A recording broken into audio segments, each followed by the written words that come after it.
অনেক অসাধু ব্যবসায়ী আছে রমজান আসলে নিত্য প্রয়োজনীয় পণ্যের মূল্য বৃদ্ধি করে দেয়। এরকম আছে না নাই? এগুলো করবেন না, মজুদদারি করবেন না, পণ্যের কৃত্রিম সংকট বাজারে করবেন না। আপনি লাখ টাকা কামায়া ভাবছেন যে রোজাদারদের কষ্ট দিয়ে ধনী হবেন, এমন রোগ আল্লাহ আপনারে দিবে, কোটি টাকা দিয়েও আপনি হাসপাতালের বিল পরিশোধ করার ক্ষমতা আপনার হবে না। খবরদার।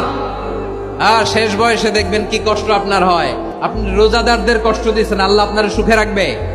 আল্লাহর দোহাই লাগে আমার ব্যবসায়ী ভাইরা এটা করবেন না। আরব বিশ্বে আমরা দেখেছি, আরব বিশ্বের ব্যবসায়ীরা সারা বছরে ব্যবসা করে, রমজানে ভর্তুকি দেয়। আর আমার দেশের কিছু অসাধু ব্যবসায়ী রমজানে গলাকাটা ব্যবসা করে আর সারা বছর সইটার উপর দিয়ে চলে। চিল্লায় বলেন ঠিক কিনা?